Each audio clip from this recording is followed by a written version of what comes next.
Assalamualaikum warahmatullahi wabarakatuh. Perkenalkan teman-teman, saya Husna dari Departemen Quality. Kali ini saya akan membawakan materi mandatory training 5R. Mohon disimak dengan baik-baik. Kita refresh bersama ingatan kita mengenai 5R supaya prinsip 5R ini bisa kita terapkan bersama-sama dengan baik. Yang pertama, apa itu 5R dan mengapa kita perlu mengimplementasikan 5R ini? 5R adalah salah satu cara untuk mengatur dan mengelola area kerja agar menjadi lebih baik secara berkelanjutan. Kemudian mengapa kita harus mengatur area kerja kita? Karena kondisi area kerja akan mempengaruhi perilaku dan output yang dihasilkan dari personil yang bekerja di dalamnya. 5R itu diadaptasi dari istilah dalam bahasa Jepang yang biasa disebut 5S. Dalam bahasa Indonesia, ringkas, rapi, resik, rawat, dan rajin. Sedangkan dalam bahasa Jepang ada seiri, seiton, seiso, seiketsu, dan shitsuke. Ya, prinsip 5R ini menjadi penting untuk kita implementasikan karena 5R adalah salah satu landasan utama dalam penerapan 3 hal, yaitu yang pertama dalam membentuk budaya kerja, yang kedua dalam penerapan PRP atau Pre-Requisite Program yang sudah kita simak bersama-sama juga materi mandatory trainingnya, dan yang ketiga yang tidak kalah penting adalah sebagai landasan utama dalam menerapkan food safety dan HACCP. 3 hal yang menjadi objektif atau sasaran dalam implementasi 5R, yaitu yang pertama, untuk mewujudkan tempat kerja yang nyaman dan pekerjaan yang menyenangkan. Kemudian yang kedua, untuk melatih pekerja agar mampu mandiri dalam mengelola pekerjaannya masing-masing. Dan yang ketiga, untuk mewujudkan perusahaan yang bercitra positif, bercitra baik di mata pelanggan yang dapat tercermin dari bagaimana kondisi lingkungan tempat kerja. Kemudian yang kita dapat diperoleh atau manfaat dari implementasi 5R, yang pertama zero atau meminimalisir potensi terjadinya accident, breakdown, gangguan, kerusakan, meminimumkan adanya cost atau krisis biaya, dan meminimumkan defect atau salah kerja. Kemudian manfaat kedua, supaya mendapatkan pribadi pekerja yang bersemangat dalam bekerja. Dan yang terakhir adalah supaya organisasi ini siap untuk mengikuti perubahan sesuai arahan dan strategi dari pimpinan. Beberapa hal yang penting dan perlu diperhatikan dalam penerapan 5S ini supaya dapat terlaksana dengan baik. Yang pertama, bahwa 5S ini membutuhkan keterlibatan dari semua personil organisasi, baik dari level atas sampai level bawah. Dan 5S ini membutuhkan komitmen dari manajemen untuk memastikan bahwa kegiatan 5S dapat dilakukan setiap hari dan sebagai prioritas. Artinya 5R, 5S dilakukan secara konsisten, continuous. Yang ketiga, merubah perspektif semua orang dalam organisasi bahwa 5S ini lebih dari sekedar program kebersihan saja. Yang keempat, menerapkan 5S secara konsisten untuk perubahan budaya yang lebih baik. Ya, ini salah satu kunci dari 5S. Kemudian selanjutnya, menggunakan sistem visual display atau tampilan visual untuk mengomunikasikan aktivitas 5S secara efektif. Biasanya tampilan secara visual itu lebih dapat melekat di ingatan kita. Kemudian yang keenam, melakukan audit 5S secara teratur untuk menilai performance mingguan, bulanan, dan unannounced audit. Ini kita implementasikan melalui program PRP. Kemudian yang terakhir, membutuhkan edukasi tentang konsep dan keuntungan dari aktivitas 5S. Ya, training ini adalah salah satu media untuk memberikan edukasi. Kita masuk ke prinsip yang pertama, yaitu ringkas atau seiri. Ringkas adalah menyingkirkan barang-barang yang tidak diperlukan.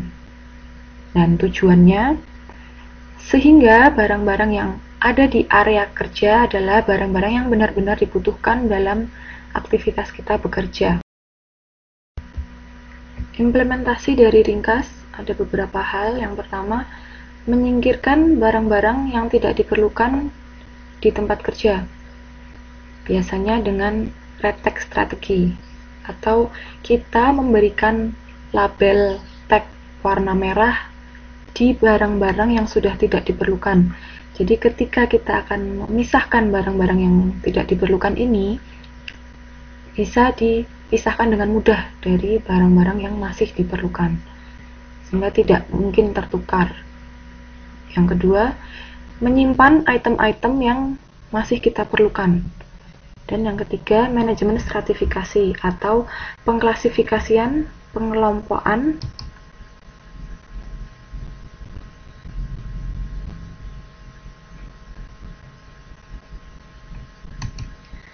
barang-barang berdasarkan beberapa kategori. Ya, kita bisa lihat di bagian bawah ini pengelompokan barang di prinsip ringkas ini bisa dengan 3 kategori. Yang pertama, barang yang tidak diperlukan. Yang kedua, barang yang ragu-ragu kita apakah itu masih diperlukan atau tidak. Dan yang ketiga adalah barang-barang yang masih kita perlukan. Kemudian adanya tempat penampungan sementara. Tempat penampungan sementara ini, kardus ini apakah masih diperlukan atau sudah tidak diperlukan. Jika masih diperlukan, bisa disimpan di tempat khusus. Tapi jika sudah tidak diperlukan, bisa segera dimusnahkan. Kemudian di gambar kedua, ada tutup kontainer box yang sudah pecah, ya, ini sudah tidak layak untuk digunakan. Artinya perlu ada penggantian. Prinsip yang selanjutnya, prinsip kedua, rapi. Tujuan dari rapi ini untuk mengatur lingkungan kerja dan peralatan secara rapi dengan sasaran, tata letak, dan penempatan yang efisien, sehingga akan memudahkan kita dalam mencari barang-barang yang nantinya kita butuhkan. Prinsip rapi. Setiap barang harus memiliki identitas, nama, dan tempat penyimpanannya masing-masing. Kemudian, barang itu bisa mudah dikenali dengan adanya label dan warna. Yang ketiga, barang mudah ditemukan berdasarkan denah lokasi atau kode kategori. Jadi pengelompokannya bisa berdasarkan kategori, dan di lokasi tempat bekerja bisa diberikan denah dari tempat kerja itu, sehingga memudahkan dalam bekerja. Yang keempat, jumlahnya dapat dengan cepat dihitung. Kemudian, dengan menerapkan rapi, kita dapat dengan mudah mengetahui flow type inventory-nya, apakah FIFO atau seperti apa, serta bisa memastikan apakah prinsip itu dijalankan dengan benar. Salah satu contoh pengklasifikasian barang-barang dari prinsip rapi ini bisa dengan metode frekuensi penggunaan. Sering digunakan, jarang digunakan, dan tidak digunakan. Yang sering digunakan ditempatkan di dekat personil, yang jarang digunakan ditempatkan di tempat yang agak jauh, dan yang tidak digunakan bisa ditempatkan terpisah dan teridentifikasi, sehingga ketika sudah waktunya dimusnahkan dapat dengan mudah untuk diambil dan dipisahkan. Implementasi dari rapi artinya penataan barang yang berguna sehingga mudah dicari, aman, dan memberikan indikasi. Dengan signboard strategi, yaitu menempatkan barang-barang berguna secara rapi dan teratur, memberikan indikasi atau penjelasan mengenai tempat, nama barang, dan berapa banyak jumlah barang. Mencakup identitas-identitas barang Dan juga jika bahan sanitasi tadi bisa juga disertai dengan tanggal kadaluarsanya. Sehingga tujuannya untuk mengurangi pemborosan gerakan mondar-mandir dalam. Lalu kita ada contoh foto pelanggaran rapi. Di gambar pertama bisa kita lihat terdapat beberapa barang yang terbengkalai atau tidak diletakkan di tempatnya. Ini perlu diadakan tempat khusus untuk menyimpan barang-barang ini. Kemudian dalam lingkaran merah ini bisa kita lihat ada barang yang melebihi dari tinggi box tempat penyimpanannya. Nah, ini sebaiknya barang itu disimpan dalam tempat yang mencukupi. Artinya semua bagiannya dapat tersimpan dengan rapi di dalam kotak penyimpanan. Yang kedua, gambar kedua, ini ada keranjang tapi tidak jelas identitasnya. Indikasinya belum ada peruntukan keranjang ini untuk apa. Gambar pertama kurang lebih sama seperti gambar yang ketiga juga ini. Banyak peralatan yang terletak begitu saja di lantai, tidak diletakkan pada tempatnya. Prinsip selanjutnya yang ketiga, resek atau seiso, adalah kegiatan membersihkan peralatan dan daerah kerja sehingga segala peralatan kerja tetap terjaga dalam kondisi yang baik. Tidak hanya bersih, tapi kondisinya juga dipastikan baik. Implementasi dan tujuan resek. Resek artinya pemeriksaan dan pembersihan. Jadi memeriksa secara hati-hati untuk kemudian sekaligus membersihkan kotoran yang tidak semestinya ada agar tempat kerja maupun peralatan kerja selalu dalam keadaan yang bersih dan baik atau tidak rusak, tidak patah.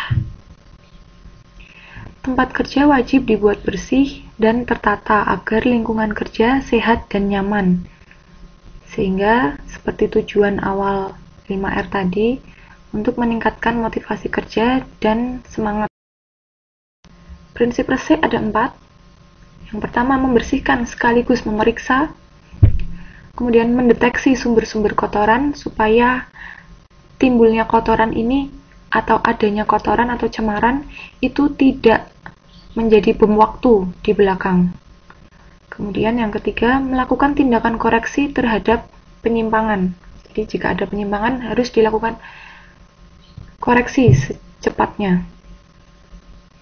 Yang keempat, mencegah penyimpangan yang pernah ataupun belum pernah terjadi. Contoh dari resek. Nah, ini deposit powder yang ada di filter, ada di celah bagian belakang plastik form penyimpanan form, kemudian di rak sepatu, terutama di bagian celah-celah sempit ini yang biasanya terlewat ketika dibersihkan, ya, di bagian sini.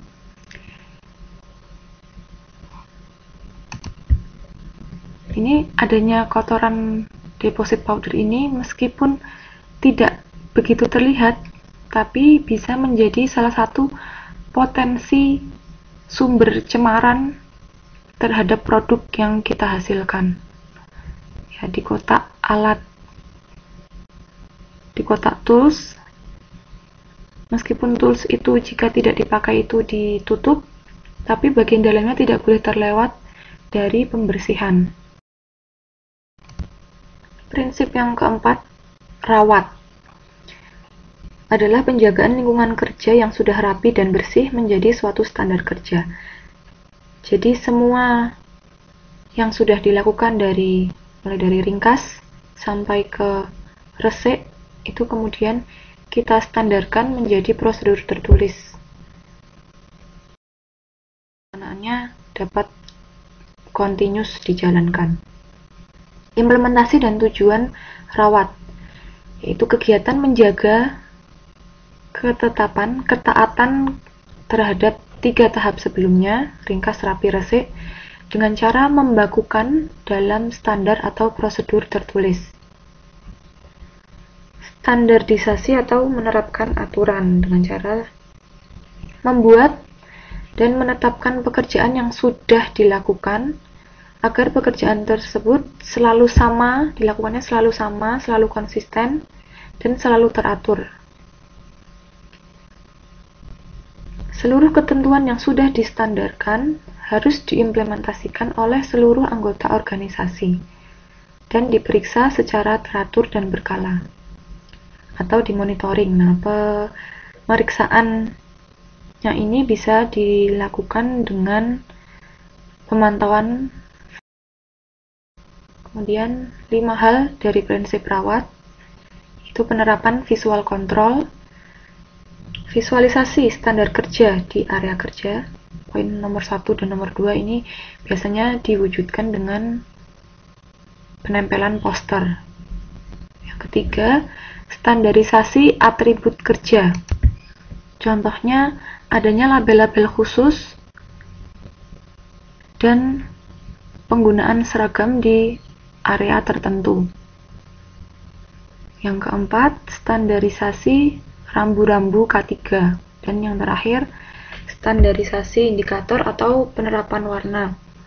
Salah satu contohnya adalah penerapan warna berbeda di masing-masing hygiene level area. Kemudian yang kedua, ini kalau nggak salah adalah ruangan panel yang belum ada identitas ruangannya dan pembatasan akses karena tidak semua personil itu boleh mengakses ruangan ini.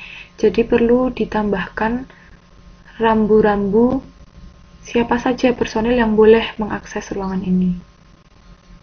Dan yang ketiga ini adalah form pemantauan penggantian filter bag dust collector. Standar yang sudah dibuat itu dipastikan harus dipahami oleh seluruh personil yang bertanggung jawab atau PIC-nya. Ya, di pengisian form ini ada beberapa hal yang perlu menjadi perhatian.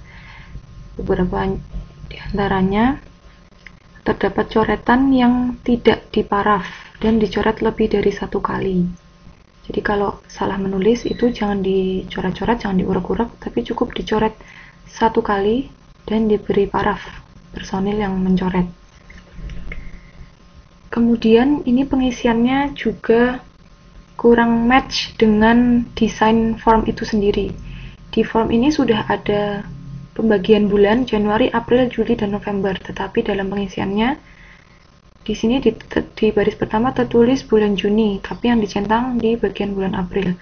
Jadi artinya prosedur yang sudah dibuat itu harus betul-betul dipahami oleh semua personil yang bertanggung jawab, termasuk cara pengisian form.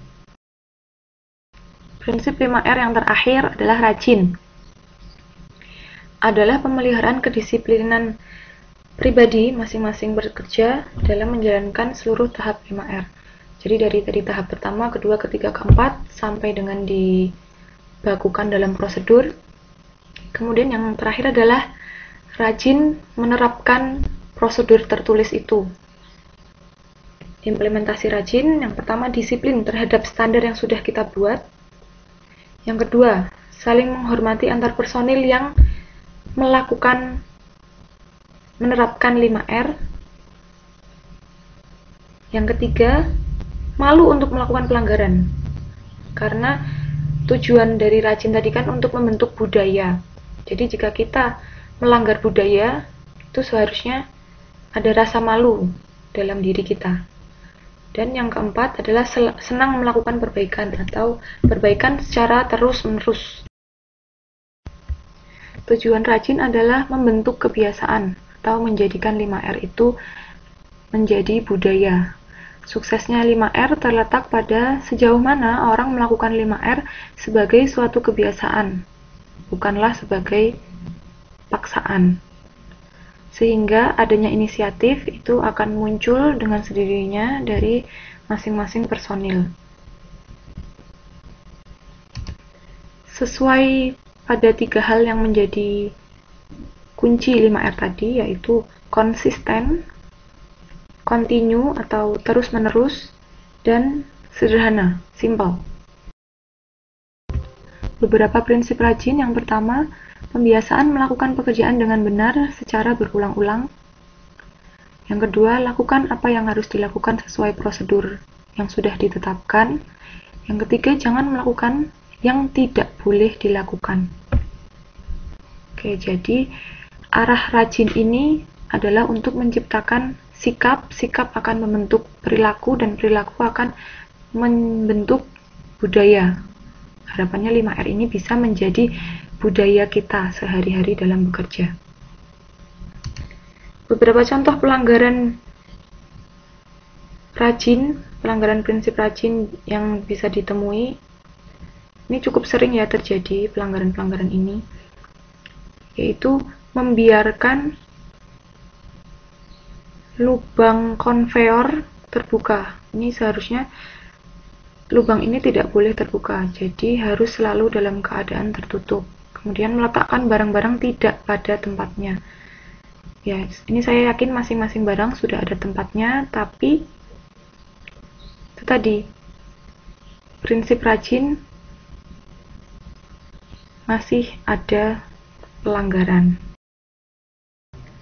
Oke, berikutnya kita lihat grafik atau bagan capaian jumlah finding PRP kategori 5R dari tiap departemen dalam 3 tahun terakhir. Ya, ada departemen yang mengalami penurunan, artinya improvement ke arah yang lebih baik, tapi ada beberapa departemen yang adanya kenaikan jumlah temuan. Harapannya di tahun 2022 ini, temuan di tahun 2022 harus lebih sedikit dari tahun 2021. Berikut contoh temuan PRP kategori 5R yang sering berulang, sering terjadi di tahun 2021. Oke, yang pertama itu label status material dan FG itu ditemui beberapa kali bahwa material tidak terdapat label statusnya. Dan ada material yang sudah tertempel label status tapi pengisiannya kurang lengkap. Kemudian yang paling sering adalah penempatan peralatan dan perlengkapan tidak pada tempatnya. Jadi sudah disediakan tempat dan di tempat itu sudah ada identifikasinya, sudah ada identitasnya, sudah ada indikasinya, tapi personil tidak rajin dalam mengembalikan peralatan dan perlengkapan ke tempatnya masing-masing. Dan yang tidak kalah sering adalah adanya deposit powder, deposit kotoran di area-area tersembunyi atau di area-area sempit, di celah-celah sempit. Ini meski terlihat sepele, tetapi sangat besar potensinya untuk menjadi sumber cemaran bagi produk susu yang dihasilkan di Tiga Raksa. Adanya tren kenaikan pelanggaran 5R atau terjadinya pelanggaran 5R yang berulang-ulang itu kurang lebih disebabkan oleh 2 hal.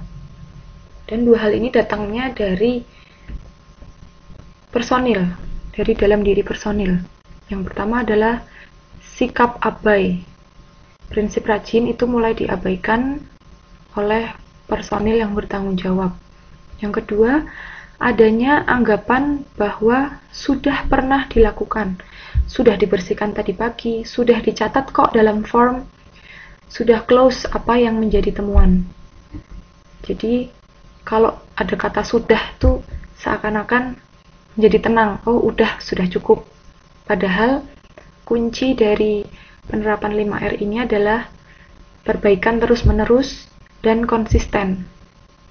Tidak bisa hanya dilakukan 1 kali, 2 kali, apalagi di area-area yang frekuensi penggunaannya, frekuensi pekerja itu terus-menerus, artinya akan selalu ada deposit powder akan selalu ada kotoran di area itu.